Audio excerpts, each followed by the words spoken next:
Let me start by thanking the organizers and the government of Kazakhstan for inviting me to share some thoughts on this topic of green finance and investment. So as just mentioned by Katola, so I oversee UNDP's work globally in the area of sustainable energy, including transport. UNDP has been very active in this area for a long time. We have been doing this for decades, particularly in green financing, using actively the different sources of climate finance, the Global Environment Facility, more recently the Green Climate Fund.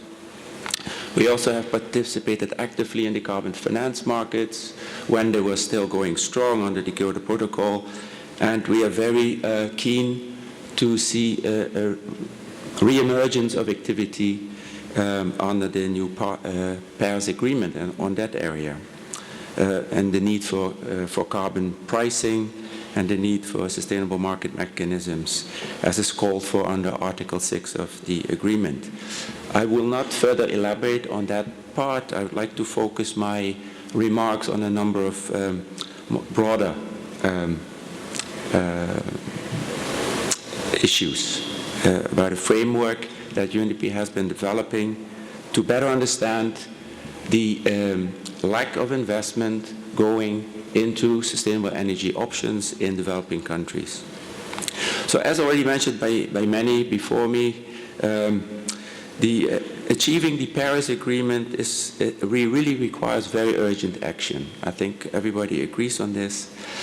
And it will include and it will need a transition in the energy systems, given that over 2/3 of emissions are coming from the sector, energy. And so it's not going fast enough. The recent data that come out, for example, out of the global tracking framework that is linked to the SDG process, in particular SDG 7 on energy, clearly indicates that we are not going fast enough. Also, analysis done by UNEP on the GAP report, we're falling short of the commitments needed to really achieve the agreement. Now, what is needed in this transition is clear that it's going to require massive amount of financing capital.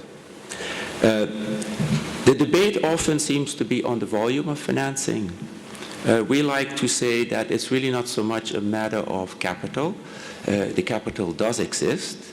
The capital markets are abundantly capitalized. There's literally trillions in assets waiting to be allocated in productive investments. But for some reason, it is not going where we want it to go.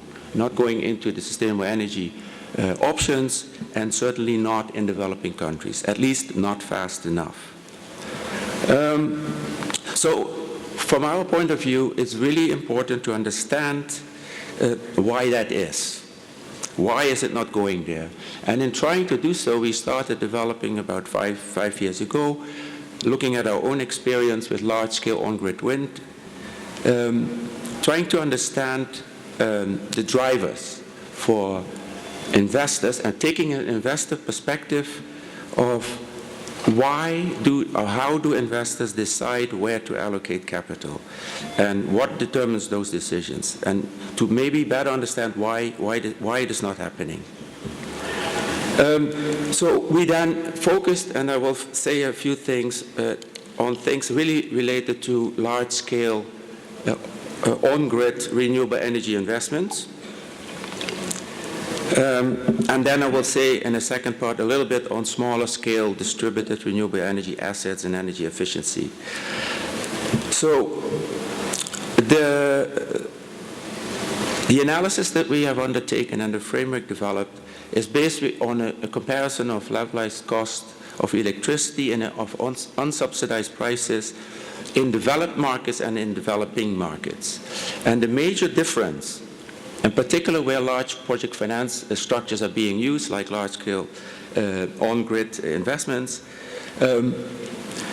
the key difference between a developed and a developing market is the level of risk. The level of risk tends to be much more much higher, either perceived or real, and gets priced into the cost of financing.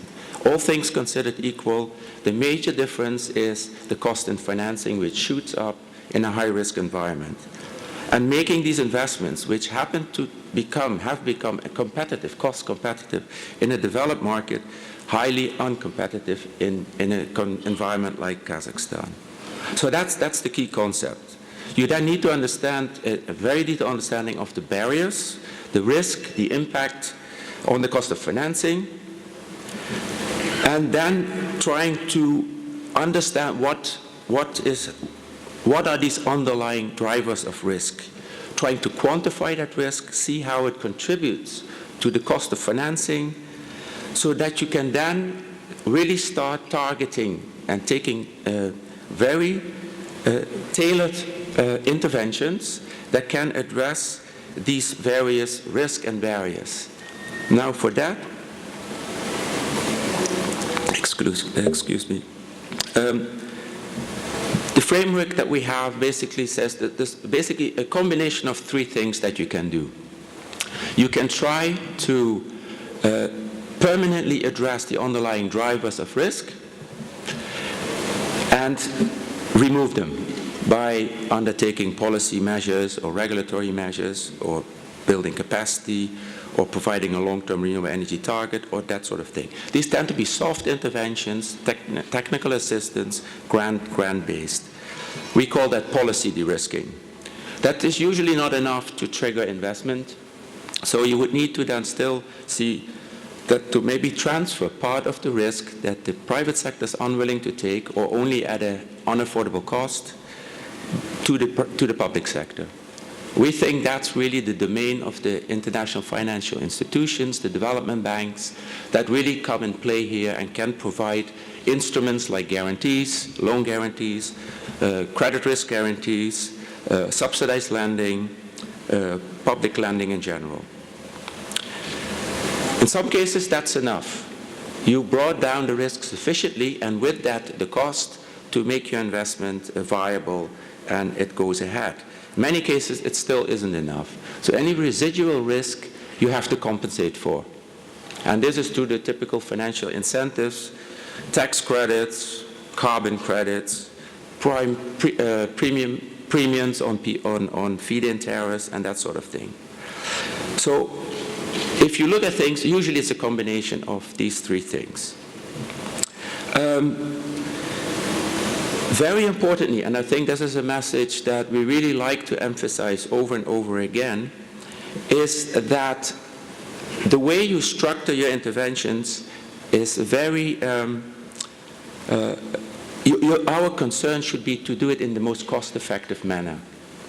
Because our models show very clearly that it's most cost-effective to invest initially in policy and financial de-risking, taking public measures with public funding, either grant-based or lower-cost non-grant financing, before engaging in incentives. Unfortunately, in reality, very often people jump immediately to incentives. This is a very expensive way of getting things going. Also, incentives do not solve the underlying risk. So if you stop them, everything goes back to normal. So this is something really important to understand. Now, just to close up here, a few results that we just came up with. We've done an analysis here in Kazakhstan, trying to look at the large-scale on-grid renewable energy sector. There's a report that is not, we couldn't get it ready in time to launch it here this week, but we'll try to do it over the summer, later on in the year. But I'd like to share a couple of key findings in there. And UNDP, just so people know, we have been an early actor here. We had a very early wind project, did some wind mapping, and laid the foundations for the future investment that we're currently seeing to start pick up. For example, actors like the EBRD, very active here, and understand they recently closed an additional investment here. So our report indicates that to achieve in the short term, 5-year 1 gigawatt target for wind by 2021, that an investment of about $275 million in public de-risking measures, a combination of policy and mostly financial de-risking, can leverage about $1.6 billion in private investment. It can generate more than $1 billion in economic savings over the next 20 years. It increases the affordability by lowering the generation cost, dropping the cost of generation from 9.2 to 7.1 cents per kilowatt hour, a savings that could be passed on to the consumer, and generate 56 million tons in carbon credits over the next, in emission reduction, sorry, in the next 20 years. So that was all on large-scale wind. We also, and more importantly, and increasingly work on smaller, renewable energy-based distributed solutions and assets. For that, and in the context of this forum here today, or the session might be of interest to the audience, is that we are putting in place right now, and it's going live next month, a climate aggregation platform where we're trying to promote the scale-up of financial aggregation for small-scale, low-carbon energy assets in developing countries. We're doing this in partnership with the Climate Bonds Initiative and the Inter-American Development Bank. The EIB has been a partner in this discussion, and they are on the board of that initiative. It will work on standardization and addressing tax and regulatory barriers in a number of pilot countries. It will target small-scale renewable energy-based assets and energy efficiency investments through pooling and financial aggregation in an attempt to lower the financing cost, which is the long-term goal, to tap eventually into the bond markets long-term. That is a few bridges too far in our assessment in the countries where we work in, but in a short-term target, it could be to maybe head for some refinancing at lower costs, etc. So we work in Kenya, in India, and in several Latin American countries, and possibly we could decide to choose to do something here in Kazakhstan or in Central Asia too. So maybe I should leave it at that. Thank you.